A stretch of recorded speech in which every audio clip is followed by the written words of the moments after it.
Olá para cada um, meu nome é Rodolfo, estamos aqui de volta para falarmos sobre livros. Eu espero que vocês estejam bem.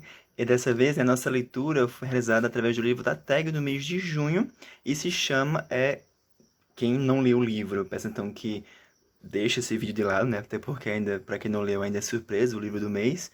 E para quem leu o livro, né, eu tenho curiosidade em conhecer um pouquinho mais sobre o livro. Vamos falar sobre o livro da Natalia Ginzburg, chamada Todos os Nossos Ontens.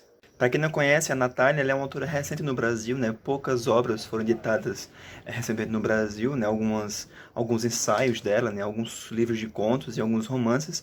Eu até tenho um livro, né, que eu li há uns 2 anos dela, chamado Léxico Familiar. Para quem quiser também conhecer um pouquinho mais sobre esse livro, tem resenha lá no site do Bodega Literária. Tem um link lá no nosso perfil, se você está vendo esse vídeo a partir do Instagram, ou aqui embaixo na caixa de descrição, se você está vendo a partir do YouTube. Então corre lá e também vai conhecer um pouquinho sobre esse livro maravilhoso, que depois eu vou comentar um pouquinho no final, tá bom? Para quem não conhece, Natalia Ginzburg, ela é uma autora recente no Brasil, né? A partir da descoberta de vários autores italianos, né? Ela é uma autora italiana, foi que ela então veio para o Brasil, né, através desses romances que foram descobertos e traduzidos. E esse livro aqui, no caso, é o seu maior romance escrito atualmente e que vai então tratar realmente um pouquinho daquele momento que ela passou forte na sua vida, que foi a questão do fascismo. Então é um livro bastante atual, né, para a nossa atualidade, que vale muito a pena a leitura, já adianto isso, e que faz muitas conexões com a nossa realidade. Como eu falei, a Natália ela é uma autora italiana e ela representa então a literatura do pós-guerra, já que ela viveu durante muito boa parte da sua vida durante esse período, né, do fascismo italiano, né, da recuperação da Europa a partir da Segunda Guerra Mundial. Então a gente vê então vários aspectos das suas histórias, né, que vão trazer então ali o fio do neorrealismo, que é aquela nova fase da literatura em que a escrita era baseada nos fatos reais. E a Natalia Ginzburg aqui é uma bastante especialista nisso, porque ela vai trazer na sua literatura o que realmente ela vivenciou. Ela foi vítima do fascismo durante boa parte da sua vida, né? Teve um dos maridos foi torturado durante o fascismo do período do Mussolini. E também ela participou de vários jornais, né, que denunciavam os maus tratos e as críticas contra a política da época. Então, com isso, ela escreveu vários contos, romances, até mesmo peças literárias e até ensaios, né, que foram traduzidos alguns para o Brasil. Triste, né, que ela morreu em 1991, mas deixou então aí um bom legado de várias coisas que a gente pode estudar, né, a partir da sua literatura.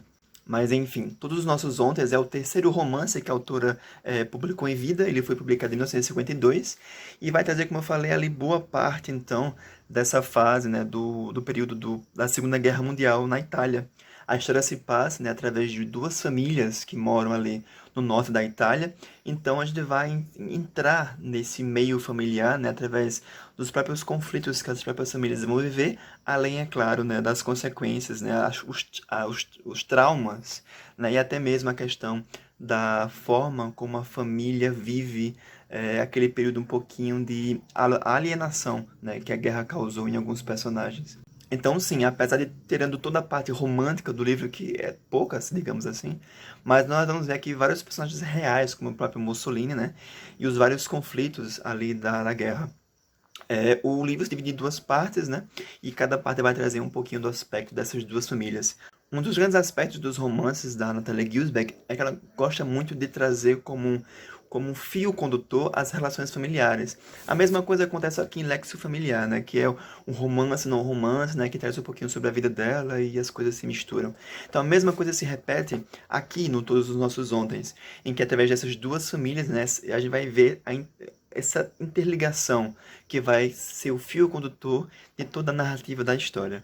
A primeira parte do romance se passa, então, no período que antecede a Segunda Guerra Mundial. Então está acontecendo então os primórdios ali do fascismo, onde o Mussolini começa então a dar as caras, e vem então aqueles murmurinhos sobre a questão das repreensões e das crises políticas que estão prestes a explodir na Itália, na Alemanha e até mesmo na própria Inglaterra. Logo nesse período, nessa primeira parte, nós vamos conhecer então, essas duas famílias, onde a primeira família, né, formada pela, digamos que seja a personagem principal do livro, né, porque vai permear muito mais a visão dela, que é a Ana, Depois tem até os irmãos dela, né, que moram nessa casa, que é o Hipólito, a Concetina e o Justino, né? Eles moram com um pai, que é muito engraçado. O pai, né, a gente vai ver bem pouco sobre ele, mas ele é digamos, o personagem mais forte de toda a história e mais, digamos assim, que seja combatente com o fascismo que está prestes a explodir. Ele até escreve um diário, né, um livro que quer publicar criticando o fascismo, mas é uma coisa que nunca chega a acontecer. Então essa família vive com uma governanta chamada Maria, que também para mim é um dos personagens que eu mais gostei na história, e que digamos que é a família mais que mostra a classe social mais pobre, até porque eu não vi que ninguém trabalha, ou se trabalha, não é com algo tão relevante, mas que são filhos pobres, né, da classe mais abastada, que vive ali então mais que observando as coisas que acontecem na vila, né, no local onde mora. A segunda família é uma família de industriais ricos, né, formada também por irmãos, é o Emanuele, a Amália e o Gilma, que moram com os pais, então é uma família rica. Eles têm uma fábrica de sabão ali perto ali nesse próprio local em que vivem. Então é uma família mais rica, né, que tem mais estudada, tem mais acesso à educação e escola.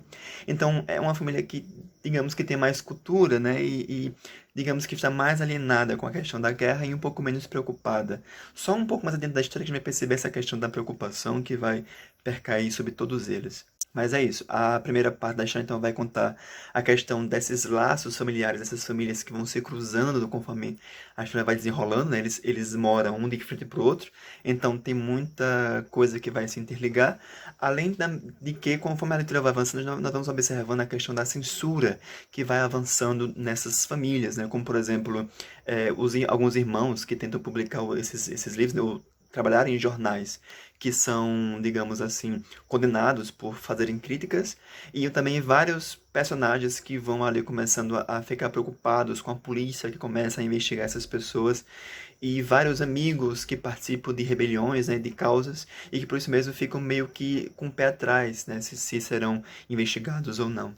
Então, conforme a história avança, nós vamos recebendo essa guerra que está por vir, né? Essa guerra que está quase explodindo, quase às portas, essa preocupação constante que as famílias têm em se preocupar, né? Como é que vão viver, né? Como é que vão ser as casas, irão haver combates, né? Até a própria Ana é bem engraçado, ela vive a sonhar, né? Apesar dela ser muito familiar, né? Muito contida, mas ela passa o tempo todo sonhando em estar guerrilhando, né? Em estar botando bandeiras e correndo com os irmãos para poder participar dessa guerra antifascista. Então, apesar do livro ter várias temáticas fortes sobre política, os personagens são bem contraditórios, porque a maioria deles, né, sofre vários aspectos de alienação, em que vive só pensando em livros, né, ou então na própria família, ou em constituir família, casar, ter filhos, né, compras, enfim, ter vestidos, né, como alguns das irmãs.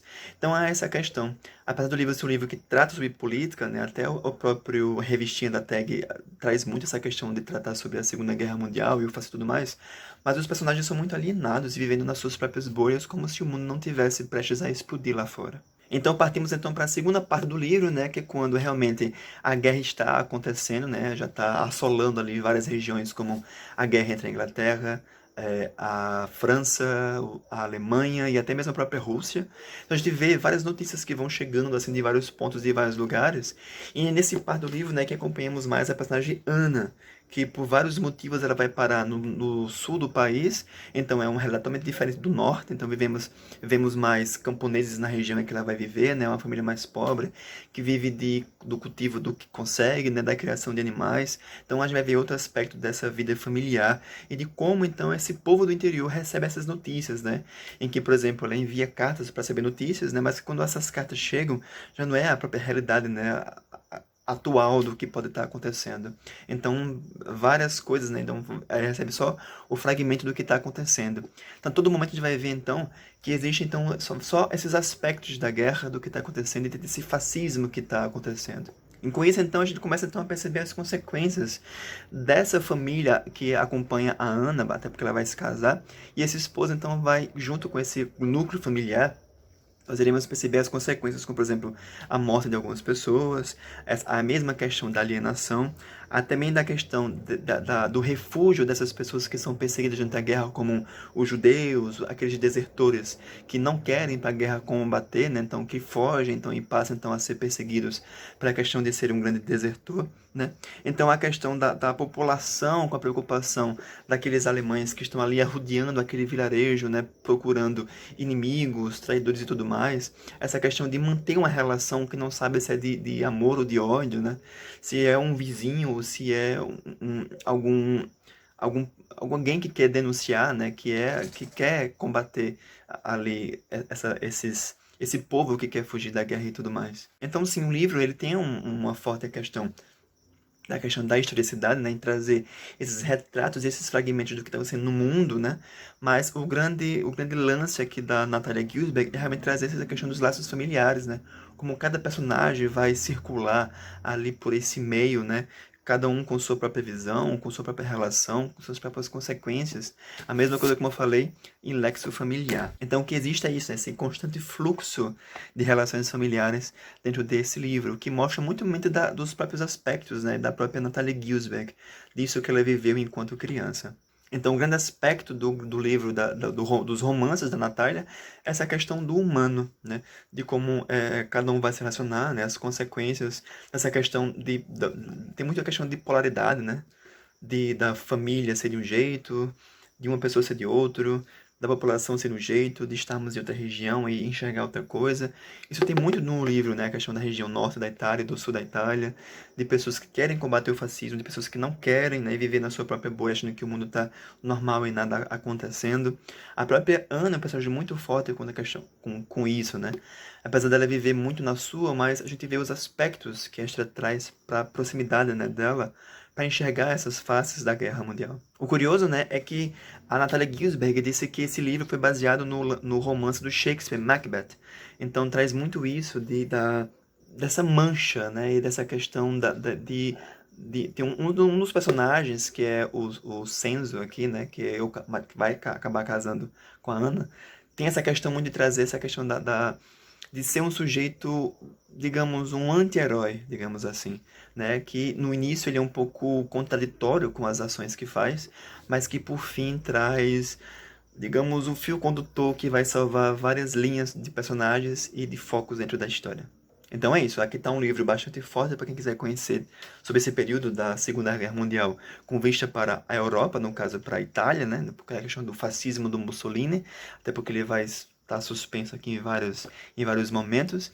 E para vocês também conhecerem uma autora que é bastante legal, não só ela, mas os dois livros também, vale muito a pena conhecer. Trata muito sobre a questão familiar, né? Muita criação de núcleos familiares, né? Ela é muito bom para criar personagens e a gente então entrar nesse calendoscópio de personagens que giram em torno de várias histórias e vários acontecimentos e vários fatos. Para quem já leu o livro, eu peço que deixe um comentário aqui embaixo para a gente poder comentar um pouquinho sobre o livro e sobre a autora. Para quem não conhece, tá aqui minha dica, né? Lembrando que tem muito mais conteúdo lá no Mundo da Literária, no site, no nosso Instagram. E até a nossa próxima leitura. Espero que vocês fiquem bem e até a próxima. Tchauzinho.